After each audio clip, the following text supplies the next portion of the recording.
পয়লা বৈশাখে সাতক্ষীরায় অনুষ্ঠিত হলো গ্রাম বাংলার ঐতিহ্যবাহী লাঠি খেলা। খেলা ঘিরে শহীদ আব্দুর রাজ্জাক পার্কে উৎসবের লোকালয়ে পরিণত হয়।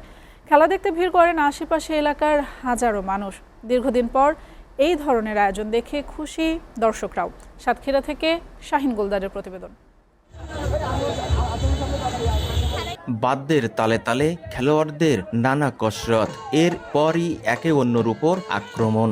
সেই আক্রমণ রুখে দিয়ে পাল্টা আক্রমণের মধ্যে দিয়ে চলে প্রতিযোগিতা।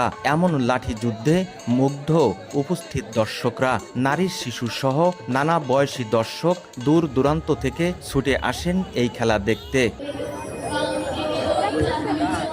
পহেলা বৈশাখ উপলক্ষে সাতক্ষীরার শহীদ আব্দুর রাজ্জাক পার্কে জেলা প্রশাসন আয়োজিত আবহমান গ্রাম বাংলার ঐতিহ্যবাহী লাঠি খেলা উপভোগ করেন শত শত মানুষ। লাঠি খেলাকে কেন্দ্র করে এলাকা জুড়ে ছিল উৎসবের আমেজ।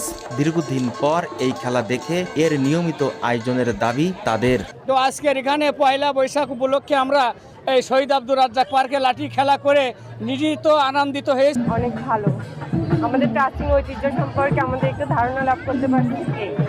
আজ এই প্রথম আমি ফার্স্ট টাইম লাঠি খেলা দেখলাম, আর বৈশাখী মেলা উপলক্ষে লাঠি খেলার উদ্যোগ হয়েছে, এটা আসলে অনেক প্রশংসনীয়। এটা হচ্ছে বাঙালির একটা ঐতিহ্য। গ্রাম বাংলার আবহমান ঐতিহ্য ধরে রাখা ও মানুষকে বিনোদন দিতেই এই আয়োজন বলে জানান জেলা প্রশাসক। এবং এটাও গ্রামের, কিন্তু একসময় যখন ধান কাটা শেষ হয়ে যেত, গ্রামের লোকেরা সবাই বসে তাদের আনন্দের উৎস ছিল ঘুড়ি ওড়ানো, লাঠি খেলা। এই যে গ্রাম বাংলার যে ঐতিহ্যগুলো, এগুলো সংরক্ষণ করাই হচ্ছে মূল উদ্দেশ্য।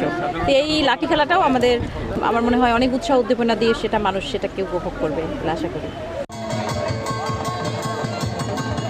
গ্রামীণ ঐতিহ্যবাহী লাঠি খেলা মানুষের পারস্পরিক সৌহার্দ্য ও সম্প্রীতি বাড়ায়। মনোমুগ্ধকর এই খেলার খেলোয়াড়দের উৎসাহ দিয়ে ঐতিহ্য ধরে রাখতে সরকারের কাছে প্রয়োজনীয় সহযোগিতার দাবি স্থানীয়দের।